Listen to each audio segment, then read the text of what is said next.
வணக்கம். Welcome to கதை திரட்டு audio books. இந்த வீடியோவில் நம்ம என்ன கதை கேட்க போகிறோம்னா, ஞானோதயம் சிறுகதை.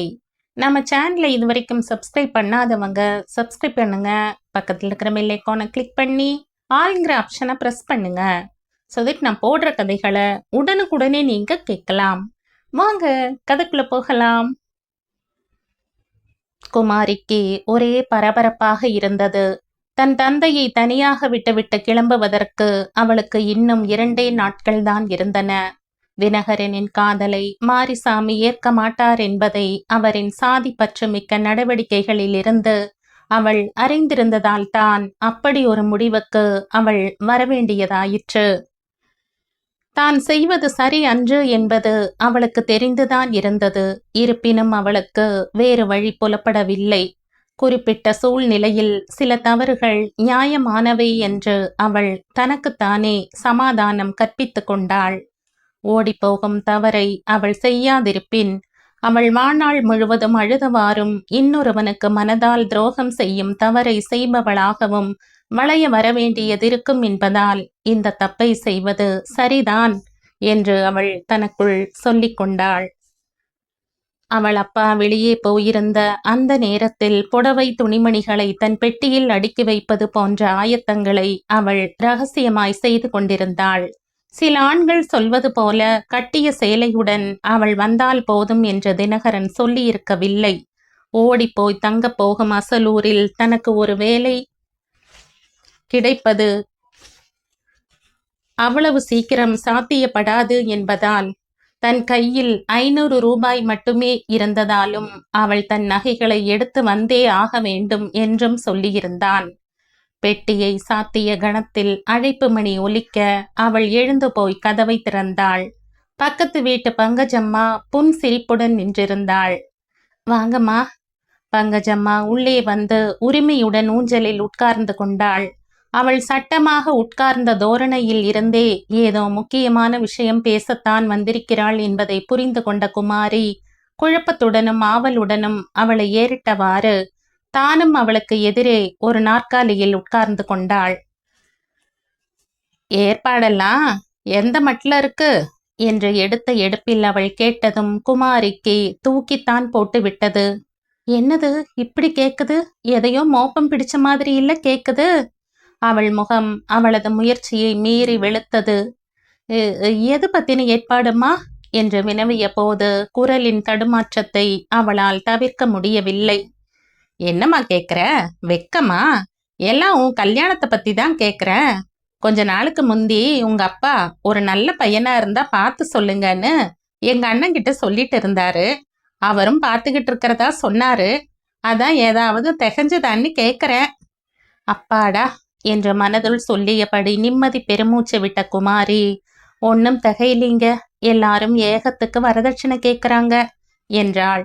வரதட்சணை கேட்குற இந்த அநாகரிகம் மேட்டுக்குடிக்காரவங்க கிட்ட இருந்துதான் மற்றவங்க எல்லாரும் கத்துக்கிட்டது. இந்த காலத்துல காதல் ஊதல்ங்கிறாங்க. ஆனா அவங்களும் தான் எங்க அம்மாவோட நீ நிம்மதியா வாழ்க்கை நடத்தணும்னா வரதட்சணை கொடுத்துடுறது தான் நல்லதுன்னு கூசாம சொல்றாங்க. குமாரி ஒன்றும் சொல்லாதிருந்தாள். பங்கஜம்மாவே தொடர்ந்து பேசினாள். எனக்கு தெரிஞ்ச ஒரு பொண்ணுக்கு அவங்க அப்பனால காலாகாலத்துல கல்யாணம் பண்ணி வைக்க முடியல. அதுக்குள்ள எவனோடவோ சிநேகிதம் ஏற்பட்டு ஓடி போயிருச்சு.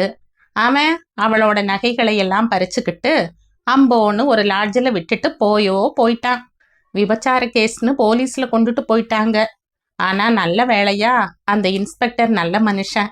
அவளை என்ன ஏதுன்னு விசாரிச்சு தன் மனைவியோட அவளை கூட்டிட்டு வந்து அந்த பொண்ணோட வீட்டுல ஒப்படைச்சிட்டு போனாரு. அந்த பொண்ணை கோவிக்க கூடாதுன்னு அவளோட அப்பங்காரங்கிட்ட சொல்லி சத்தியமும் வாங்கினாரு. ஆனா இதுக்குள்ள அது ஓடி போன விஷயம் அரசல் பொருசலா ஊருக்கு தெரிஞ்சு போயிருச்சு. அதுக்கப்பால அந்த பொண்ணுக்கு கல்யாணமே ஆகல. தங்களோட பழைய கதை யாருக்கும் தெரியக்கூடாதுங்கிறதுக்காக அவங்க வேற ஊர்ல குடியேறினாங்க. அந்த பொண்ணு லாட்ஜில் அவனோட 2 நாள் இருந்துட்டதால ஒரு குத்த உணர்ச்சியில வேற யாரையும் கட்டிக்க மாட்டேன்னுடுச்சு.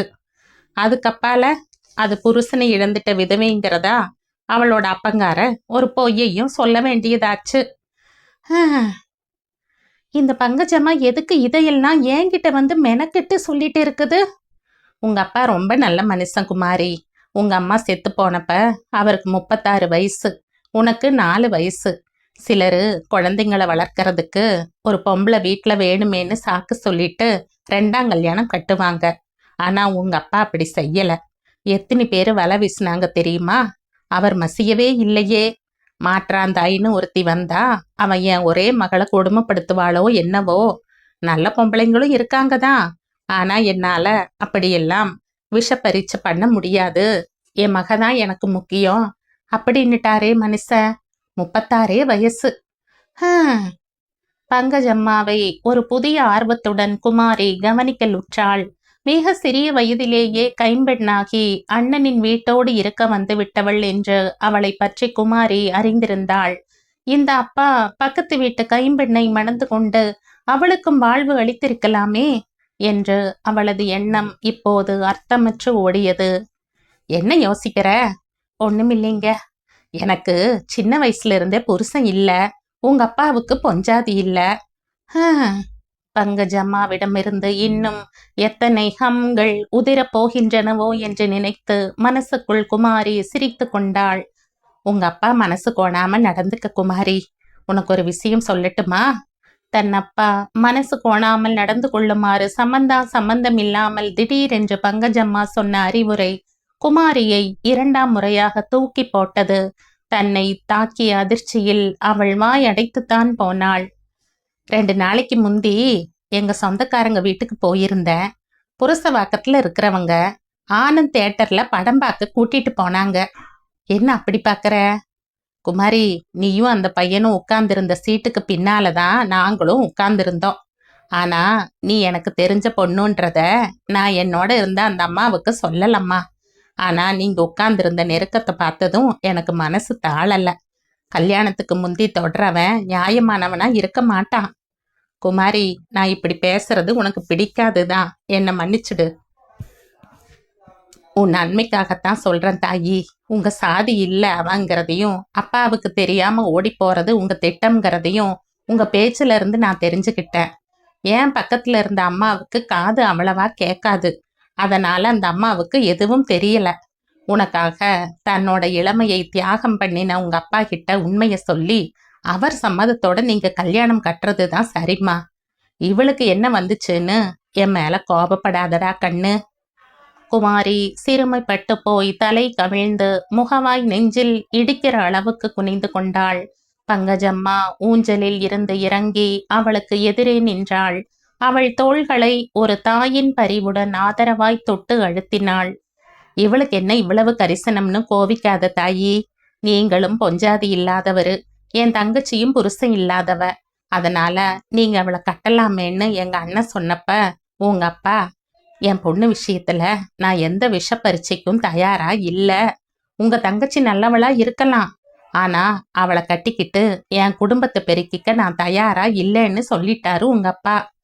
என் குடும்பம் பெருகிடா குமாரிக்கு கல்யாணம் பண்ண பணம் சேர்க்கறதெல்லாம் பிரச்சனை ஆயிடும்னும் காரணம் சொன்னாரு. இப்படிப்பட்ட அப்பாவுக்கு அதிர்ச்சியும் வேதனையும் தரக்கூடாதுமா. உண்மையை சொல்லி அப்பாவோட போராடி ஜெயிச்சு பாரு. அவ்வளவு பிரியம்னா உன்னோட ஆளு காத்திருக்கட்டும். இதுக்கிடையில உங்க அப்பா உன்னை வலுக்கட்டாயமா வேற எவனுக்காச்சும் கட்டி வைக்க பார்த்தாருன்னா அப்ப நானே நீ அவனோட ஓடி போறதுக்கு உதவி பண்ற. அது வரையில அவனும் பொறுமையா காத்துட்டு இருந்தா அவனுக்கு மேல உண்மையான அது என்ன காதலா கட்டையா அது இருக்குதுன்னு அர்த்தம். அதுக்குள்ள அவனை பத்தி விசாரிச்சு அவன் நல்லவனான்னு கண்டுபிடிப்பேன். என்ன தாயி சொல்ற? குமாரி முகத்தை பொத்தி கொண்டு அழலானாள். பொங்கி பொங்கி அழுத அவளது உச்சந்தலையில் கை பதித்த பங்கஜம்மா, என்னைக்கு கிளம்புறதா இருந்தீங்க என்றாள். நாளைக்கு ராத்திரி அப்பா தூங்கினதுக்கு அப்புறம். 2 பேரும் எங்க சந்திக்கிறதா திட்டம் போட்டீங்க? அவரு கொல்லப்புறத்தால வந்து லேசா கதவு தட்டுவாரு. நான் பின் கட்டிலேயே இருந்துட்டு பதிலுக்கு 2 வாட்டி தட்டணும். ஒரே வாட்டி தட்டினா எங்க அப்பா இன்னும் சரியா தூங்கலேன்னு அர்த்தம் என்று திக்கி திணறிய குமாரி கண்களை துடைத்து கொண்டாள். சரி, நீ எதுக்கும் அவனோட விலாசத்தை கொடு. அவனுக்கு போன் இருக்கா? இல்லைங்க, விலாசம் மட்டும் சொல்ற. எழுதியே தர்றேன். சரி, நீங்க என்ன செய்ய போறீங்க? அவரை பார்த்து பேச போறீங்களா? ஆமா. குமாரி ஒரு தாளில் அவனது முகவரியை எழுதி கொடுத்தாள். பல ஆண்டுகளுக்கு முன்பு ஒரு விடுதியில் காதலனுடன் தங்கி தன்னை பாழ்படுத்திக் கொண்டதாய் குமாரியிடம் தான் சொன்ன கதையின் நாயகி பங்கஜமாகிய தானே என்பதை வெளிப்படுத்தாமல் பங்கஜம்மா. அறிவு கெட்ட முடிவெடுத்த குமாரியை காப்பாற்றப் போகும் நிறைவுடனும் அந்த முகவரி தாளுடனும் விடை பெற்று படியிறங்கிப் போனாள்.